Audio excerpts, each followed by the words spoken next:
तो देखिए, last class में हम क्या डिस्कस कर रहे थे कि भक्ति का संस्कार कभी नष्ट नहीं होता।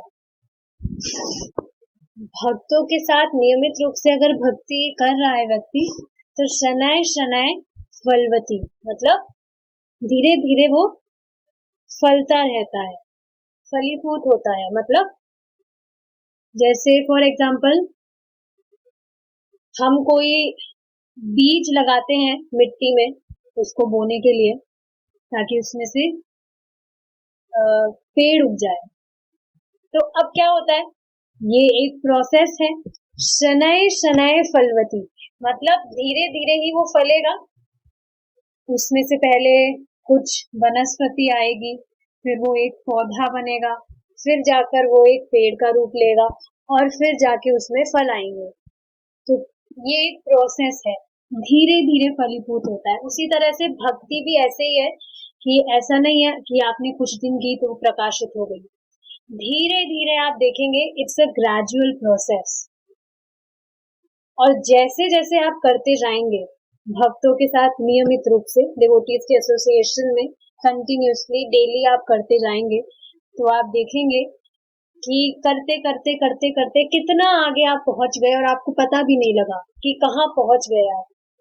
पीछे मुड़कर देखेंगे तो सोचेंगे, अरे मैं इतना आगे आ गया, मुझे तो पता भी नहीं चला कब मैं इतना आगे आ गया। तो ये चीज। तो देखिए, यहाँ कुछ लाइंस थी जो मुझे डिस्कस करनी थी, कल इतना इलेबोरेटेड वे में मैं नहीं कर पाई थी। देखेंगे क्या है। यदि हम जीवात्माएं वास्तव में श्रीमती राधा रानी की संगति चाहे तो यह संभव है। आप देखिए, ये जो फोटो है कितना सुंदर है। इसमें जो भक्त हैं वो नाम जप कर रहे हैं और धूप में बैठे हैं उस फोटो में। और आप देखिए कैसे श्रीमती राधा रानी खुद की साड़ी से इनकी केयर कर रही है। ये कोई ऐसे ही काल्पनिक फोटो नहीं है, ये वास्तविक में है। और आप देखेंगे डिवोटी जो थे, उनका मुझे नाम पता नहीं है, but he was a great devotee. Chaitanya Mahaprabhu के टाइम की ही बात है। तो वो ऐसे जब कर रहे थे, गर्मी हो रही थी बहुत तेज, तो श्रीमती राधा रानी खुद अपनी साड़ी से उनको छाया दे रही थी, उनकी केयर कर रही थी। सनातन गोस्वामी है शायद पटना के लिए। जी माता जी, सनातन गोस्वामी मुझे पता है, पक्का याद नहीं है, मैं कल कंफर्म करके बताऊंगी। हाँ जी। तो आप देख रहे हैं, श्रीमती राधा रानी की संगति अगर व्यक्ति चाहे, जीवात्मा चाहे, तो वास्तव में उसे प्राप्त हो सकती है, संभव है ये। तो अब बताइए, क्या अभी भी हम सिर्फ एक भारतीय बनकर रहना चाहते हैं, या भगवान का पार्षद बनना चाहते हैं? हम सच में इतनी लिमिटेड लाइफ जी रहे हैं, हम इतना लिमिटेड जीवन जी रहे हैं, हर चीज में लिमिटेशंस है कि हम असीमित की गणना कर नहीं पाते। भगवान का पार्षद होने का मतलब क्या है? We are already on to this process, हम ऑलरेडी इस पथ पर है, और इस पथ पर आगे बढ़ते बढ़ते हम एक दिन भगवान के पार्षद बन जाएंगे। और ऐसे ही श्रीमती राधा रानी का हमें संग प्राप्त होगा, व्यक्तिगत रूप से। तो अभी भी अगर व्यक्ति उपाधियों से ग्रसित है, मैं भारतीय हूँ, मैं ये हूँ, मैं वो हूँ, उसी को अगर वो उसी तक सीमित रहना चाहता है, तो फिर क्या ही कहा जा सकता है। एक बार इस चीज पे आप मेडिटेट करके देखिए, मनन करिए, श्रीमती राधा रानी का संग। जब ये सब चीजें हम सुनते हैं तो एकदम अविश्वसनीय लगती है, अरे ऐसा कैसे हो सकता है, मैं तो कुछ भी नहीं हूँ, एकदम तुच्छ सा हूँ मैं तो, मुझे कैसे प्राप्त हो सकता है श्रीमती राधा रानी का संग, या कृष्णा का पार्षद मैं कैसे बन सकता हूँ? पर ये बात समझनी चाहिए, जो भी व्यक्ति भगवान की भक्ति कर रहा है वो कोई साधारण व्यक्ति नहीं है। भगवान के द्वारा हमें खुद को मौका मिला है उनकी सेवा करने का। आज ही प्रभु जी बता रहे थे कि अगर हम इस भक्ति मार्ग पर है, भक्ति हम कर रहे हैं, तो हमें भगवान ने खुद ने हमको मौका दिया है। नहीं तो पहले पता नहीं कितने रिकॉर्ड्स बना चुके हैं हम, गलत गलत काम जो हमने करे हैं, पता नहीं कितने रिकॉर्ड बनाए, फिर भी हमें मौका दिया गया है। समझना चाहिए। देखिए, जो भी चीज मैं कहती हूँ या हम यहाँ जो डिस्कस करते हैं, ट्राई करा करिए कि हम उसको फॉलो कर सके। सिर्फ सुनने के लिए नहीं है कि हाँ बस सुन रहे हैं, बोलती रहती है ये, डेली सुन तो रहे हैं हम। ट्राई करिए उसको फॉलो करें। We have to learn to identify ourselves with Krishna. हम कृष्णा के अंश हैं और हमें जरूरत है कि हम इस चीज से अपना आइडेंटिफिकेशन करें, तभी एकदम अच्छे से, बिल्कुल डेडिकेटली हम चीजों को फॉलो कर पाएंगे। नहीं तो क्लासेस तो हम डेली सुनते हैं, पर सोचना चाहिए क्या सच में जो बताया जा रहा है हम उसको फॉलो करने का प्रयास कर रहे हैं।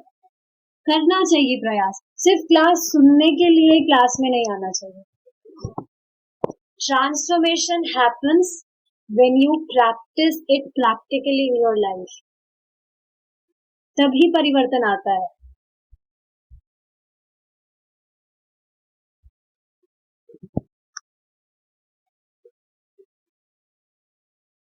ठीक है, तो आगे देखेंगे। स्वयं को उच्च भक्ति का अधिकारी बनाकर हम श्रीमती राधा रानी के संगी हो सकते हैं। भक्ति में सेवा में निराशा का कोई स्थान नहीं है। हम कितनी ही छोटी से छोटी भगवत सेवा करें, उसकी वृद्धि होगी।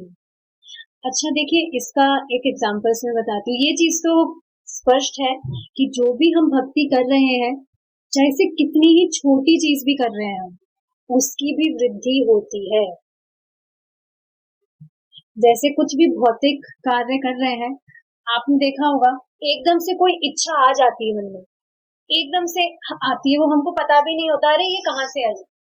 तो पहला कुछ ऐसा कर्म किया होगा जो संस्कार बन के अब सामने आ रहा है। लेकिन आप देखेंगे भक्ति करते करते टाइम के साथ वो निकल जाता है। जैसे कुछ बात होती है, हमको बहुत हर्ट कर जाती है, लेकिन जैसे जैसे टाइम बीतता है, वो अपने आप हम भूल जाते हैं, उस बात को याद भी नहीं रहती है। तो ठीक है, ये चीज है, भौतिक जो चीजें हैं वो क्षय हो जाती है, लेकिन जो भक्ति है, भक्ति जो हम कर रहे हैं, वो कभी क्षय नहीं होती, नष्ट कभी नहीं होती। भक्ति में सेवा कभी नष्ट नहीं होती। हमेशा हम जो भी कर रहे हैं, हमेशा के लिए फिक्स होती जा रही है।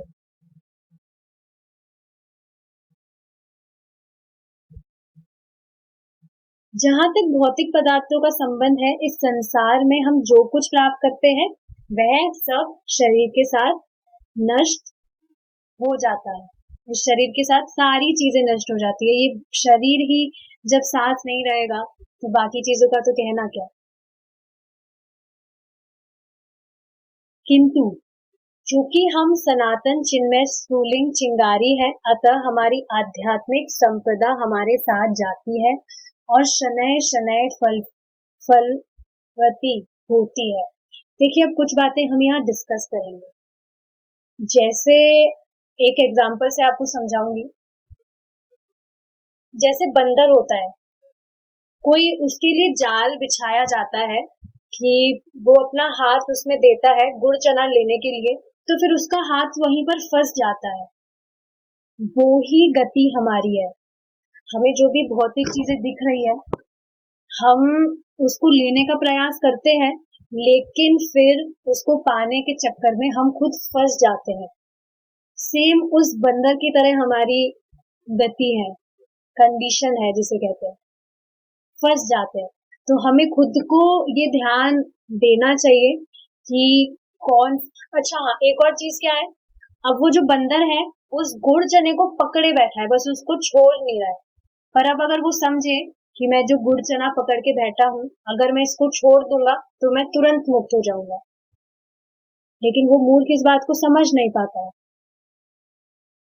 उसी तरह से जो भी व्यक्ति है, इस भौतिक जगत में जो भी वस्तुएं हैं या जो भी एक्सटर्नल चीजें हैं, उनको बस पकड़ के बैठा है, ये नहीं समझ रहा, जैसे ही खुद को उन चीजों से डिटैच करेगा वो मुक्त हो जाएगा। देखिए ये जो प्रोसेस है ऐसा नहीं है कि हमने डिसाइड किया और हम डिटैच हो गए। भक्ति करने से अपने आप धीरे धीरे सारी चीजें होती है, कुछ भी एक्स्ट्रा दिमाग लगाने की जरूरत ही नहीं है, बस भक्ति करते रहिए और अपने आप सारी चीजें हो जाएगी।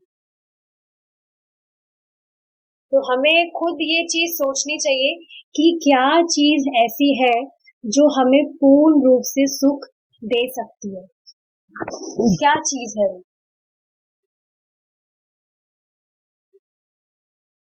आप सोचिए ना, जितनी भी जो चीजें हैं यहाँ वो लौकिक है। जैसे संबंध की बात करें तो कोई स्त्री है वो स्त्री की तरह कार्य कर रही है, कोई पुरुष है वो पुरुष की तरह कार्य कर रहा है। तो ये सब चीजें लौकिक है, जब तक वो यहाँ है तब तक ही तो वो कर रहा है, और कब तक करेगा, जब तक ये देह है। लेकिन अब आप सोचिए भक्ति अगर वो कर रहा है तो ठीक है, भक्ति कर रहा है फिर प्रसाद पा रहा है, प्रसाद पा रहा है, जप कर रहा है और फिर भक्ति कर रहा है। और ये आप देखेंगे हर मतलब जब तक भगवान के पास नहीं पहुंच जाता, हर लाइफ ये चीज जो है रिपीट कर सकता है वो। लेकिन बाकी सारी चीजें हैं, जैसे स्त्री का देह अभी मिला है तो जरूरी तो नहीं अगले जीवन में भी स्त्री का ही देह मिले। ये तो जब तक ये इस जीवन तक ही ये तो सीमित है। लेकिन भक्ति का जो प्रोसेस है, अगर किसी कारण बीच में यहाँ पर वो रह भी जाता है, डिस्ट्रैक्ट हो गया, तो वापस से वहीं से उसको फॉलो करने का मौका दिया जाएगा। तो अब हमें सोचना चाहिए कि भगवान का पार्षद छोड़ के हम और अन्य चीजों का ज्यादा महत्व दे रहे हैं, तो कॉन्शियस होना चाहिए इस चीज के बारे में। सारी चीजें कुछ टाइम के लिए है। जैसे व्यक्ति कहता है कुछ भी, जैसे कुछ गलत काम कर रहा है, सबको पता है ये चीज, कोई भी अगर किसी ने भी एक बार भी शराब पी है तो उसको गरम लोहा पिलाया जाता है बाद में, या किसी ने भी एक बार भी गौ मांस खाया है तो उसे बहुत सालों तक नरकगामी होना पड़ता है। अब व्यक्ति कह सकता है कि किसने देखा है, किसने देखा है, हम तो नहीं जानते हैं। तो फिर जब उसको बाद में जब लेने आते हैं तो फिर यही उसको कहेंगे कि ठीक है तू बोल रहा था इतने टाइम से, किसने देखा है, किसने देखा है, अब तू चल, अब तू देख, तेरे को दिखाते हैं हम। और अब ऐसे ही आप सोचिए, हम जो भक्ति कर रहे हैं या भक्ति से रिलेटेड जो भी चीजें हम कर रहे हैं या नहीं कर रहे हैं, कौन देख रहे हैं, कौन देख रहे हैं? कृष्णा, कृष्णा देख रहे हैं। यहाँ एक बात क्या आई है, छोटी चीज भी जो है हम करते हैं भक्ति से रिलेटेड, वो वृद्धि होती है उसकी। तो आप देखिए, जो भी व्यक्ति यहाँ कुछ भी किसी के लिए भी सेवा कर रहा है, बड़ी से बड़ी सेवा को भी हम नेग्लेक्ट कर देते हैं, लेकिन भगवान छोटी सी छोटी सेवा को भी नोटिस करते हैं।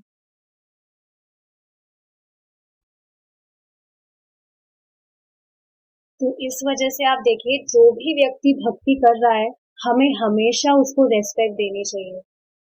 कोई भी भक्ति कर रहा है, जैसे उसकी कैपेसिटी के द्वारा वो कितनी भी कर रहा है, कम से कम इस प्रोसेस में तो है वो, नहीं कम से कम पूरा भोगी वाला जीवन तो नहीं जी रहा है वो। जर्नी है ये, जैसे जैसे करेगा आगे जाके प्रोग्रेस करेगा ही वो, प्रोसेस पे तो आ गया ना एक बार।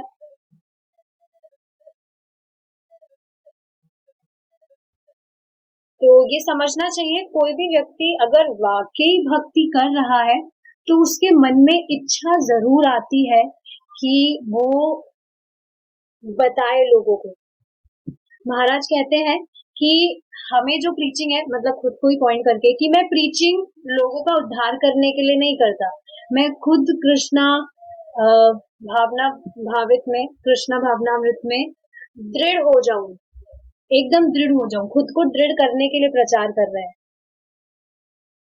तो कभी भी ऐसे नहीं सोचना चाहिए। जैसे देखिए एक एग्जांपल से बताऊंगी, जैसे रत्नाभूषिता माता जी को कहा कि आप चम्मच लेकर आइए और चम्मच से खिचड़ी बांटिए सब भक्तों में, प्रसाद दिया।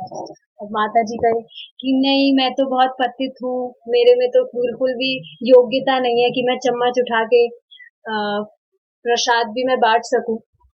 तो सोचना चाहिए कि इसमें है क्या। अगर इसको भक्ति से लिंक करें, हमें जो प्रामाणिक ज्ञान मिल रहा है बस उसको हमें परोसना है।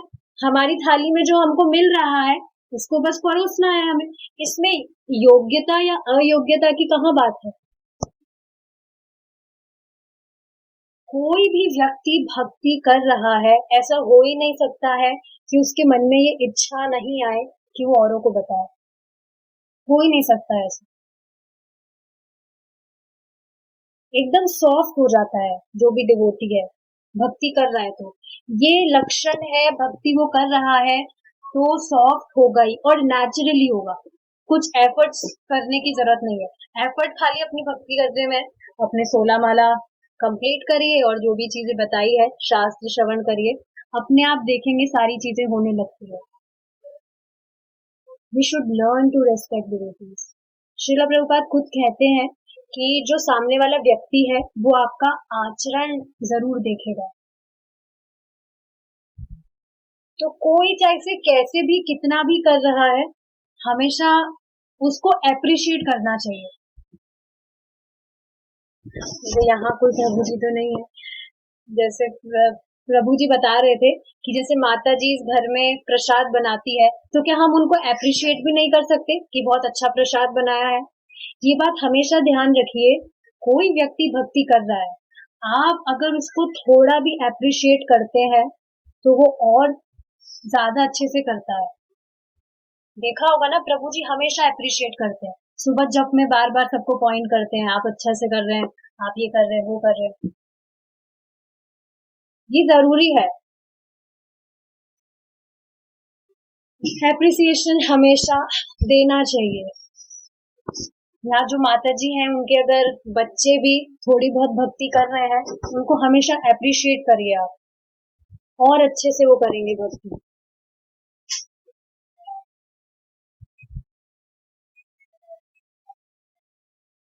इस प्रकार जो लोग पहले इंद्रियातीत आध्यात्म चेतना का विकास कर चुके हैं, वे इस आंदोलन के माध्यम से कृष्ण भावनामृत के संपर्क में आते हैं। समझ रहे हैं आप? पहले कुछ ना कुछ भक्ति किए हुए हैं, इस वजह से, या भक्ति नहीं तो कुछ ना कुछ पुण्य किया है व्यक्ति ने, वो फला है, तभी वो कृष्ण भावनामृत के संपर्क में आता है। कृष्ण भावनामृत में रुचि सुलभ या सर्व सामान्य नहीं है। समझ रहे हैं आप? बिल्कुल भी ऑर्डिनरी चीज नहीं है कि कोई भगवान कृष्ण की भक्ति कर रहा है। खुद तो ठीक है हम भक्ति कर रहे हैं, हम ऑर्डिनरी नहीं है, लेकिन इस चीज का प्राउड नहीं होना चाहिए। देखना चाहिए सामने वाला आपकी कुछ बात मान के थोड़ा बहुत भी कुछ करने लग रहा है, तो कितनी अमेजिंग चीज है ये। अगर आपने किसी व्यक्ति को कन्विंस कर दिया है माला करने के लिए, तो आपको पता नहीं है आपने उसको भगवान की गोद में बिठा दिया है। अनादिकाल से वो यहाँ फंसा था और अब आपके कारण, मतलब ऑफ कोर्स हम सब मीडियम है, लेकिन भगवान खुद इस चीज के लिए बहुत ज्यादा कृतज्ञ होते हैं कि इस व्यक्ति ने मदद की है किसी और जीव को यहाँ से मुक्त करवाने में। भगवान बहुत कृतज्ञ होते हैं। तो इस बात का हमेशा ध्यान रखिए, अगर आपने किसी एक व्यक्ति को प्रीच किया और वो कन्विंस हो गया कि भगवान के धाम वो जाएगा, तो बस फिर आपका तो फिक्स है ही जाना। किस इसलिए बात हमेशा ध्यान रखिए, ईच वन प्रीच वन। आपको खुद को नहीं पता किसी एक व्यक्ति को आपने प्रचार किया, वो आगे कितने लोगों को प्रचार कर दे जाते हैं, हमें खुद को भी नहीं पता ये चीज। इसलिए हमेशा सबको मौका देना चाहिए।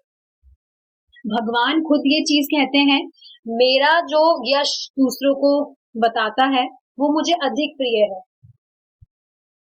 तो भगवान के प्रिय तो सबको बनना है, बताना चाहिए ये चीज। भगवत गीता में कहा गया है कि लाखों करोड़ों मनुष्यों में से कोई एक पूर्णता की प्राप्ति के लिए प्रयत्न करता है। यदि हम यह विज्ञापन करें कि केवल इस पुस्तक के अध्ययन और 15 मिनट ध्यान करने से कोई भी व्यक्ति तुरंत शक्ति प्राप्त कर सकता है, व्यापार में सफल हो सकता है, परीक्षा में उत्तीर्ण हो सकता है, तो अनेक लोग इस पुस्तक की ओर आकर्षित हो जाएंगे। देखिए, सबसे पहले तो ये बात है कि भगवान को ढूंढने की तो पहले छोड़िए आप, व्यक्ति ये भी सवाल नहीं करता है कि मैं कौन हूँ।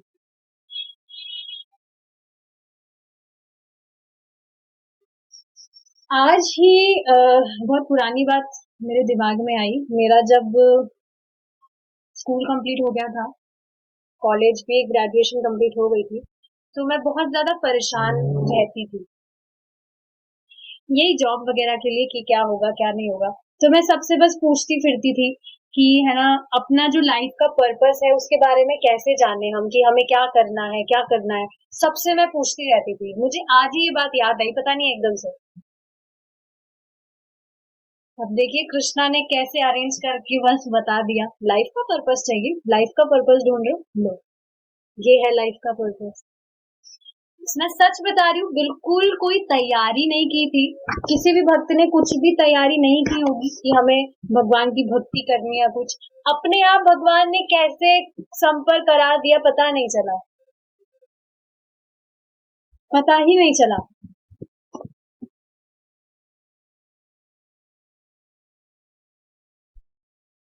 बहुत ब्रिलियंट चीज है ये। तो हाँ, बात ये आ रही थी कि भगवान को ढूंढने की बात तो दूर की है, ये भी व्यक्ति नहीं पूछता है, कि ये भी प्रश्न नहीं करता कि मैं कौन हूँ। फंसा है बस बेचारा यहाँ पे। तो ठीक है, देखिए प्रभुपाद क्या बोल रहे हैं कि अगर किसी को कुछ भी मेहनत ना करनी पड़े, बस केवल जो पुस्तक है इसको वो 15 मिनट के लिए पढ़े, इसका अध्ययन करे और 15 मिनट के लिए ध्यान लगाए, और सिर्फ ये सब करने से उसे पता लगे सिर्फ इतनी सी चीज करके मुझे सारी तो शक्तियां प्राप्त हो जाएगी, मेरा सारा बिजनेस सफल हो जाएगा, सारी जो भी एग्जाम व्यक्ति दे रहा है उसमें वो अच्छा स्कोर करेगा, तो अनेक अनेक लोग इस पुस्तक की ओर आकर्षित हो जाएंगे। लोग कृष्ण भक्ति की ओर आकर्षित नहीं होते क्योंकि उन्हें माया द्वारा ठगे जाना अधिक पसंद है। देखिए, एक ये कारण भी है कि भगवान भक्ति को तुरंत प्रकाशित नहीं करते। आप खुद सोचिए, अगर जैसे ये सारी चीजें जो बताई है प्रभुपाद ने, तो ठीक है, अगर पता लगे व्यक्ति को कि परीक्षा में हम पास हो जाएंगे, ये करेंगे वो करेंगे, तो तुरंत सब माला करने लग जाएंगे। सुबह बोला जाएगा सुबह इतने बजे माला करनी है आपको, 5 बजे उठ के, 5 बजे उठ के 5 बजे से पहले कंप्लीट करके दे देंगे हम 16 माला, क्या दिक्कत है। बिल्कुल सब लग जाएंगे। किसी को पता है सिर्फ हरे कृष्णा करने से मेरा बुखार ठीक हो जाएगा, कुछ भी करने की जरूरत नहीं है, या कुछ भी बिजनेस में मुझे दिमाग लगाने की जरूरत नहीं है, मेरा एकदम सफल हो जाएगा। सारे दिन भर आप देखेंगे सब हरिदास ठाकुर बन जाएंगे, सारे दिन माला करते रहेंगे। लिटरली ये बात है। तभी तो आप देखिए ना, कोई भी व्यक्ति किसी वस्तु को पाने के लिए कितना कितना परिश्रम करने को तैयार हो जाता है।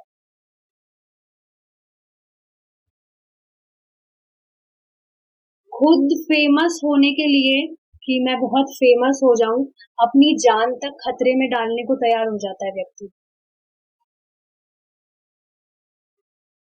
या दूसरे, ये तो बहुत बहुत सारे केसेस होने लगे कि कोई भी चीज प्राप्त करनी है तो सामने वाले को संकट में डालने को तैयार हो जाता है।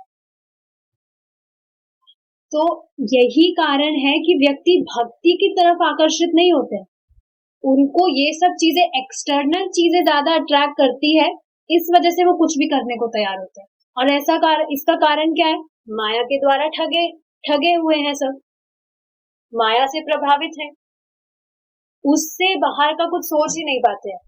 वह सोचते हैं कि जीवन की परिपूर्णता बहुत सारा भोजन करने या 20 घंटे सोने या प्रति रात्रि अथवा प्रतिदिन एक नया साथी प्राप्त करने में है।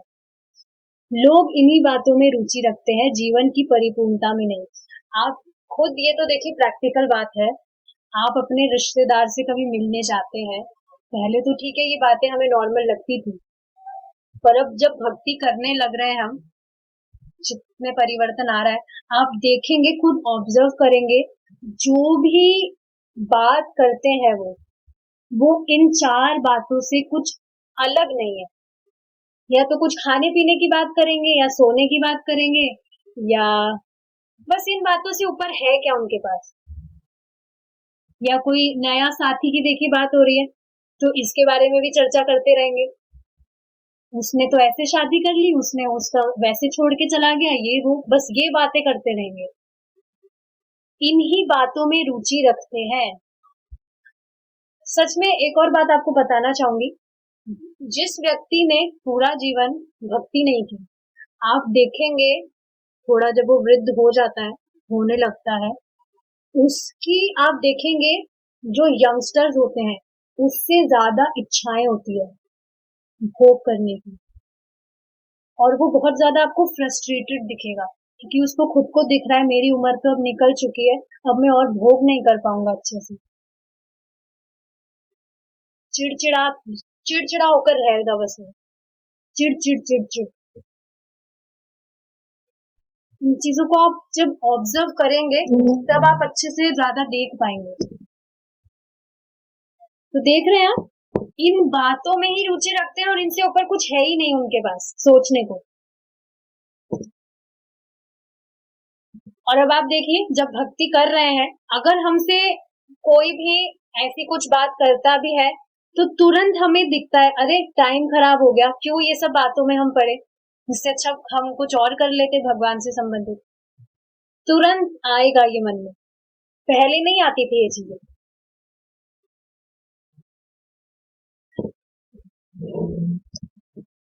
तो इसी कारण आप देखेंगे जो डिवोटीज हैं कहीं आना जाना पसंद भी नहीं करते, उनको पता है और कुछ बात तो करेंगे नहीं, यही खाना पीना सोना क्या रखा है इनके अंदर, टाइम खराब होगा, इससे अच्छा हम घर में बैठ के थोड़ा हमारा टाइम बचा के भजन करें।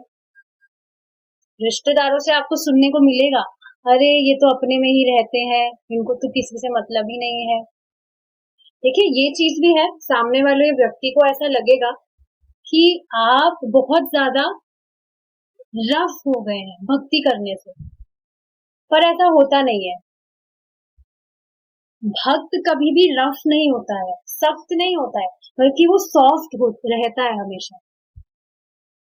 बस सामने वाले व्यक्ति को जो भक्ति नहीं कर रहा है, उनको जिस चीज में रुचि है, हम उसमें उनका सहयोग नहीं देते हैं, तो वो ऐसा सोचने लगते हैं। लेकिन क्या वास्तविकता में ऐसा होता है? वास्तविकता में ऐसा कभी नहीं होता है। मैं बिल्कुल मजाक नहीं कर रही। डिवोटीज के, जब डिवोटीज का मुझे एसोसिएशन मिला शुरू शुरू में, तो कभी मैंने सोचा नहीं था कि इस दुनिया में ऐसे लोग भी होते होंगे, बिल्कुल सेल्फलेस, खुद के लिए कुछ नहीं चाहिए, स्वार्थ नाम की कुछ चीज ही नहीं है। और देखिए ये चीज तभी होती है जब कृष्ण केंद्र में होते हैं, भक्तों से प्रेम होता है। देखिए मोह नहीं है यहाँ पर, प्रेम है। क्यों? वो भी कृष्ण के संदर्भ में होता है, क्योंकि कृष्ण केंद्र में होते हैं। जहां कृष्ण केंद्र में नहीं है, आप देखेंगे वहां प्रेम नहीं होता है, वहां सिर्फ इंद्रिय तृप्ति होती है। जैसे आप देखिए, कोई छोटा बच्चा है, जब वो पैदा होता है तो आप देखेंगे माँ को लगता है हमें कि जो माँ है उस बच्चे से अनकंडीशनल लव कर रही है, पर क्या सच में ऐसा होता है? सोचिए एक बार, वो बच्चा जो है कुछ ऐसी हरकतें करता है जो उस माँ को देखने में बहुत अच्छा लगता है, उसको खुद को अच्छा लग रहा है, इसलिए बच्चे से अफेक्शन फील हो रहा है। अब आप सोचिए दूसरी तरफ अगर वही बच्चा ठीक है पैदा होते ही ओम नमो भगवते वासुदेवाय करने लगे, तो बहुत अजीब नहीं लगेगा?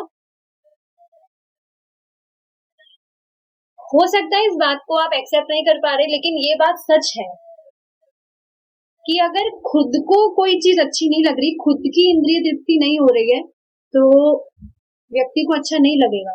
फिर वो अनकंडीशनल लव हुआ कहाँ?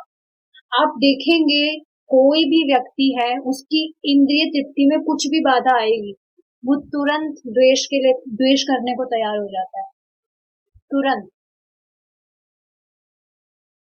और कोई रीजन नहीं होता है उनके पास। उनकी इंद्रिय तृप्ति बस होते रहे, उसमें कोई बाधा नहीं आए तो आपसे खुश है वो। ठीक है, तो क्या कहा जा रहा है? प्रत्येक बुद्धिमान व्यक्ति को कृष्ण भावनामृत के साथ कम से कम एक प्रयोग तो करना ही चाहिए। उसे कहना चाहिए, अच्छा, मैं इस भोजन और निद्रा का सुख कई जन्मों से भोग रहा हूँ। ये वस्तुएं तो मुझे पशु और पक्षी के शरीरों में भी सुख भोगने के लिए प्राप्त थी। अब इस मानव जीवन में मुझे पशु जीवन की 4 आवश्यकताएं, आहार, निद्रा, स्वयं रक्षा और मैथुन पर नियंत्रण लगाना चाहिए, और मुझे कृष्ण भावना मृत की और प्रगति में अपने समय का सदुपयोग करना चाहिए। देखिए, ये बात सच में बहुत ज्यादा इम्पोर्टेंट है, समझने वाली। जो भक्त है, भक्ति कर रहे हैं, उसके बाद में भी कभी कभी दिमाग में ये चीज आ सकती है कि मनुष्य जीवन हमें मिला है तो थोड़ा एंजॉय भी तो करना चाहिए। मनुष्य जीवन तो पता नहीं, बाद में तो बार बार में तो मिलेगा नहीं। भक्ति तो हम कर रहे हैं, ठीक है, अच्छी बात है, लेकिन कुछ एंजॉयमेंट भी तो होना चाहिए। लेकिन ये चीज समझनी चाहिए, अनादिकाल का मतलब क्या होता है। हमेशा से जो हम सो कॉल्ड एंजॉयमेंट अभी सोच रहे हैं, हमेशा से ही वो करते हुए आए हैं हम, तभी यहाँ फंसे हुए हैं हमेशा से। और वो भी अलग अलग कॉस्ट्यूम में, अलग अलग तरीके से, डिफरेंट डिफरेंट स्टाइल्स में। तो कुछ भी आपको सामने चीज दिख भी रही है कि अरे ये तो बहुत अच्छी है, ये तो करना चाहिए, बाद में तो कभी मौका नहीं मिलेगा, इस बात पे विचार करना चाहिए कि ये वस्तुएं तो मुझे पहले जो शरीर प्राप्त हुए हैं उनमें भी मैंने भोगी थी, और सभी ने भोगी थी, सभी है। अब कोई कहे, अरे आप ये क्या कह रहे हैं, हम क्या भोगी थे? हम तो कोई भोगी नहीं थे, हमारे जैसा सिंसियर तो कोई था ही नहीं। देखिए, ये शरीर प्राप्त हुआ है, यही प्रमाण है कि भूख की जो वासनाएं थी वो थी शुरू से। अगर मन में कुछ भी वासना होती ही नहीं तो हम यहाँ होते ही नहीं। तो देखिए, समझने वाली बात है कि कभी भी माया प्रीचिंग करने का ट्राई भी करे तो समझना चाहिए कि पहले ही ये सारी चीजें तो हम करके आए हैं, पहले ही पता नहीं कितनी शादियां करी हैं, पहले कितने बच्चे करे हैं, और कितना खाया है, कितना सोए हैं। हो सकता है पहले पोलर बियर रहे हो जिसमें 6 महीने तक सोए पड़े रहे हो, या हाथी रहे हो जिसमें कितना कितना 10-10, 20-20 किलो खाया हो हमने। और अब जब ये चांस मिला है भक्ति करने का, तो सच में हर भक्त को यही प्रयास करना चाहिए कि मैं इतनी दृढ़ता से भक्ति करूं कि इस ही जन्म में मैं भगवान के पास लौट जाऊं। इस चैप्टर को बस यही क्लोज करना है अब, और नहीं करनी मुझे ये जर्नी कंटिन्यू। कौन सी जर्नी? ये बर्थ और डेथ की जो साइकिल है, इसमें और नहीं मुझे घूमना है अब। तो डेली ये प्रयास करना चाहिए कि दृढ़ता से भक्ति मैं करूं डेली, और कुछ एक्स्ट्रा चीज तो करनी नहीं है। अपने 16 राउंड्स करने हैं। आई होप सुबह सबके 16 राउंड्स अब हो जाते होंगे। देखिए, ये बहुत ही इम्पोर्टेंट चीज है, प्रभु जी खुद इस चीज को बार बार कहते हैं कि अपना 16 माला सुबह कंप्लीट कर लीजिए। हमें पता नहीं है खुद को कि आज हमारा आखिरी दिन तो नहीं है यार। सुबह 16 माला कंप्लीट हो जानी चाहिए, कम से कम फिर ये तो फिक्स रहेगा कि आज हम डे छोड़ भी रहे, कोई नहीं छोड़ रहा है अभी, पर फिर भी कम से कम 16 माला कंप्लीट करके तो गए हैं हम।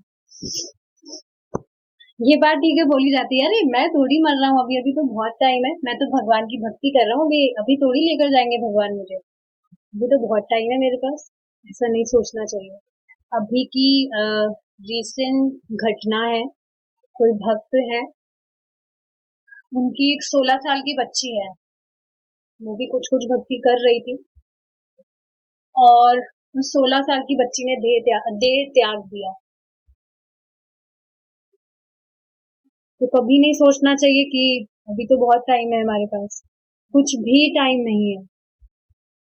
इनफैक्ट जो टाइम है वो भी बहुत कम है।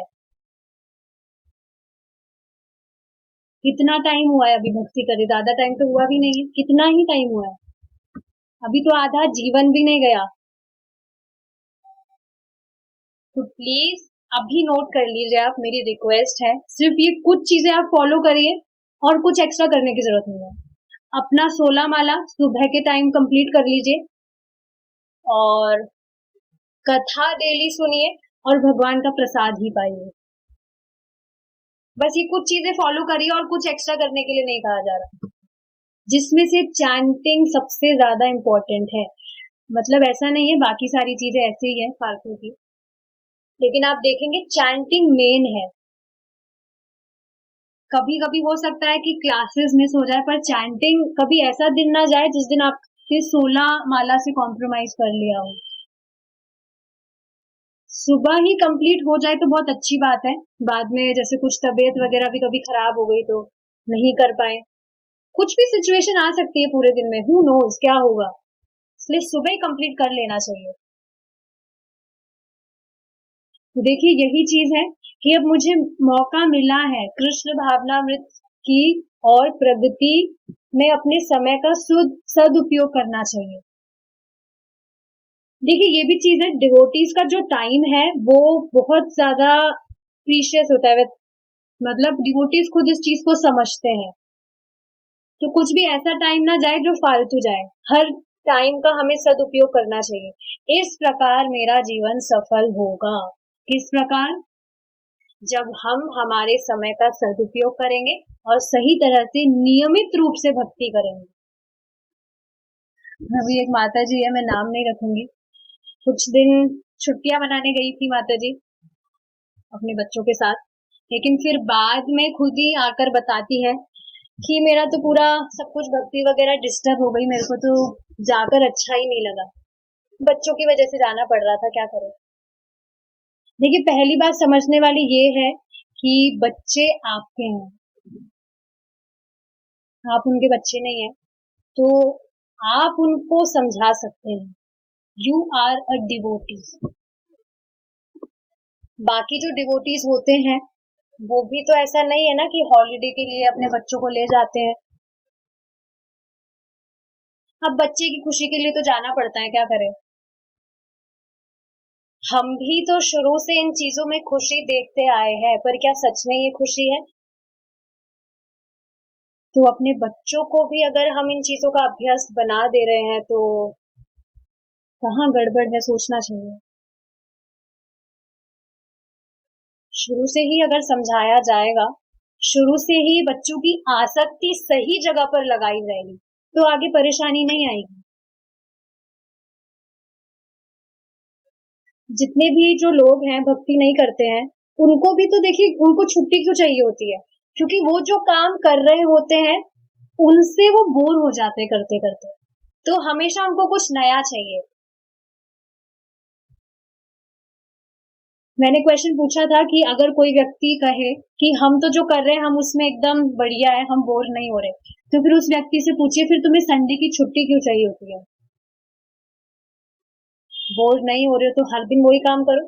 अब देखिए भक्त जो भक्ति कर रहे हैं, संडे को भी छुट्टी नहीं होती है, क्लासेस संडे को भी अटेंड करते हैं, जब संडे को भी करना है, प्रसाद संडे को भी पाना ही है, तो कहाँ बोर हो रहे हैं?